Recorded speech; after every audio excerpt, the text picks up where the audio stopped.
Assalamualaikum warahmatullahi wabarakatuh. Perkenalkan, nama saya Nikomang Pramikayanti, kelas keuangan A, nomor induk mahasiswa 17 023 61 201 004. Di sini saya akan menjelaskan materi mengenai rasio keuangan. Sebelum saya melanjutkannya, pertama saya akan menjelaskan pengertian dari rasio keuangan. Rasio keuangan merupakan suatu perhitungan rasio dengan menggunakan laporan keuangan yang dapat berfungsi sebagai alat ukur dalam menilai kinerja perusahaan. Dalam rasio keuangan terdiri dari 4 jenis rasio, yaitu yang pertama rasio likuiditas.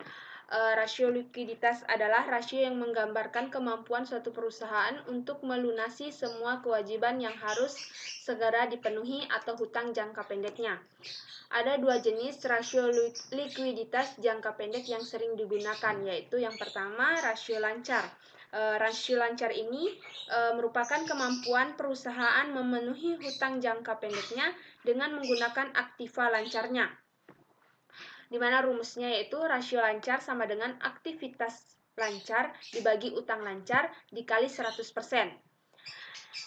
Selanjutnya yang kedua rasio quick. Rasio quick merupakan perimbangan antara jumlah aktiva lancar dikurangi persediaan dengan jumlah hutang lancar, di mana rumusnya yaitu rasio quick sama dengan aktivitas lancar dikurang persediaan dibagi utang lancar dikali 100%. Contoh dari rasio likuiditas yaitu jika diketahui data berdasarkan data dalam neraca sebagai berikut: kas 50 juta, piutang dagang 100 juta, piutang lain-lain 2 juta, persediaan 75 juta, perlengkapan 5 juta, hutang dagang 20 juta, hutang bank 10 juta, hutang lain-lain 15 juta. Jadi hitunglah rasio keuangan likuiditas perusahaan tersebut menurut rasio lancar dan rasio cepat. Sebelum kita mencari rasio lancar, kita terlebih dahulu menentukan aktiva lancarnya, di mana aktiva lancar sama dengan kas ditambah piutang dagang ditambah piutang lain-lain ditambah persediaan ditambah perlengkapan. Nah, begitu pula dengan mencari utang lancar, sama dengan hutang dagang ditambah hutang bank dan ditambah hutang lain-lain. Setelah itu barulah kita mencari rasio lancarnya. Seperti yang diketahui rumusnya itu aktivitas lancar dibagi utang lancar dikali 100. Nah, aktivitas lancarnya yaitu 232 juta dibagi dengan utang lancarnya 45 juta dikali 100%, menghasilkan 5,15 atau 515%. Artinya setiap 1 rupiah hutang lancar dijamin dengan 5,15 rupiah atau setara dengan 515% aktiva lancar. Perhitungan menggunakan rasio cepat.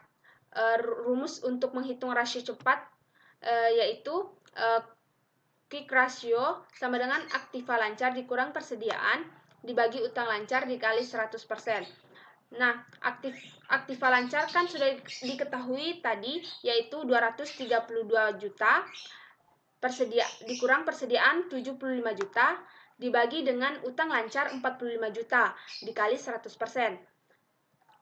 Nah, hasilnya yaitu 3,48 atau 348%. Artinya, kemampuan perusahaan memenuhi kewajiban lancar dengan aktiva adalah setiap 1 rupiah hutang lancar dengan 3,48 atau setara dengan 348% aktiva lancar yang liquid. Rasio yang kedua yaitu rasio solvabilitas. Rasio solvabilitas adalah rasio yang menunjukkan kemampuan perusahaan dalam memenuhi segala kewajiban baik jangka pendek maupun jangka panjang apabila perusahaan dilikuidasi. Macam-macam rasio solvabilitas yang biasa digunakan adalah total debit to total asset ratio, merupakan rasio ini mengukur presentasi besarnya dana yang berasal dari hutang.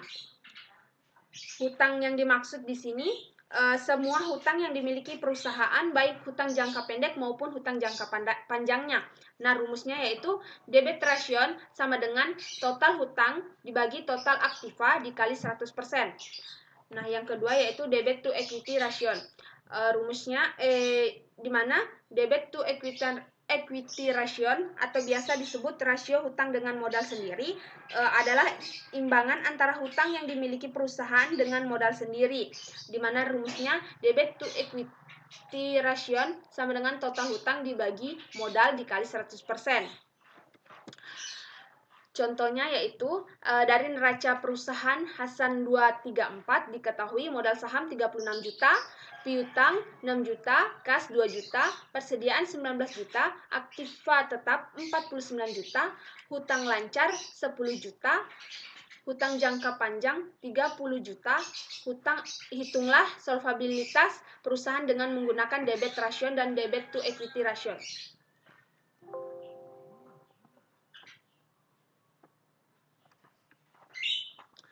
Langsung saja perhitungan menggunakan debit ratio yang yaitu total hutang 40 juta dibagi dengan total aktiva 76 juta dikali 100% menghasilkan 0,53 atau 53%.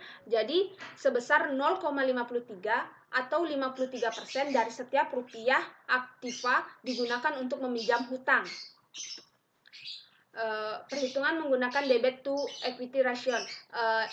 Total hutang yaitu 40 juta dibagi dengan modal sendiri 36 juta dikali 100% menghasilkan 1,11 atau 111%. Jadi sebesar 1,11 rupiah adalah rasio hutang dengan modal sendiri. Yang ketiga yaitu rasio profitabilitas. Rasio profitabilitas adalah rasio yang digunakan untuk mengukur kemampuan suatu perusahaan dalam mendapatkan laba. Ada beberapa ukuran rasio profitabilitas yang dipakai, yaitu gross profit margin, merupakan perbandingan antara laba kotor yang diperoleh perusahaan dengan tingkat penjualan yang dicapai pada periode yang sama. Rumusnya yaitu gross profit margin sama dengan laba kotor dibagi dengan penjualan bersih dikali 100%. Yang kedua yaitu net profit margin. Net profit margin digunakan untuk mengukur rupiah laba bersih yang dihasilkan oleh setiap 1 rupiah penjualan. Rumusnya yaitu net profit margin sama dengan laba bersih setelah pajak dibagi penjualan bersih dikali 100%. Selanjutnya yaitu return on investment atau ROI. ROI merupakan kemampuan perusahaan untuk menghasilkan keuntungan yang akan digunakan untuk menutup investasi yang dikeluarkan. Rumusnya yaitu return on investasi atau ROI sama dengan laba atas investasi dibagi investasi awal dikali 100%. Selanjutnya, return on asset atau ROA merupakan kemampuan perusahaan dalam menghasilkan laba dengan semua aktiva yang dimiliki oleh perusahaan.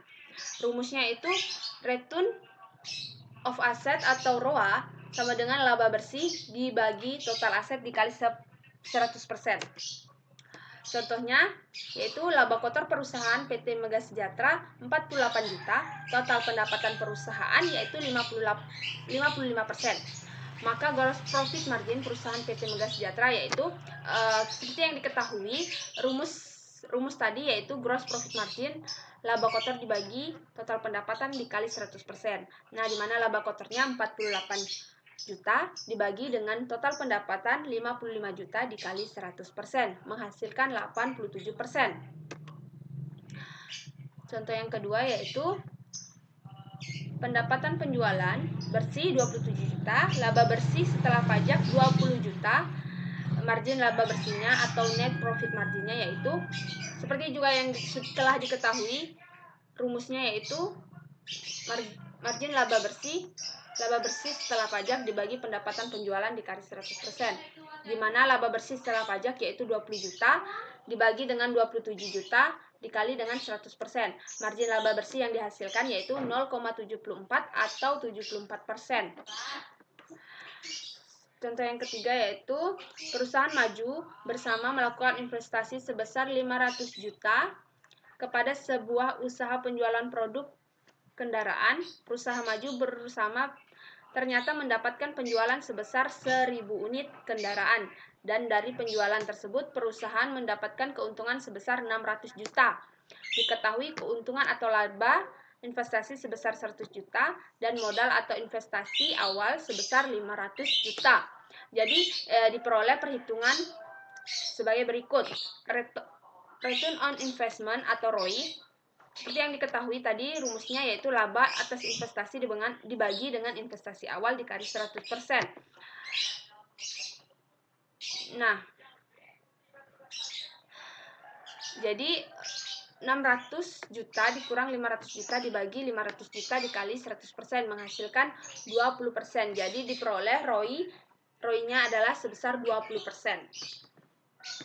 Untuk yang ketiga adalah untuk perhitungan ROA dengan memakai data laporan keuangan sebuah perusahaan.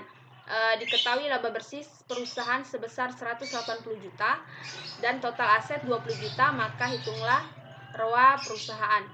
Seperti juga yang diketahui tadi, rumus dari ROA yaitu laba bersih dibagi total aset dikali 100%, di mana laba bersih 180 juta dibagi 20 juta, total aset 20 juta dikali 100%, menghasilkan 9%.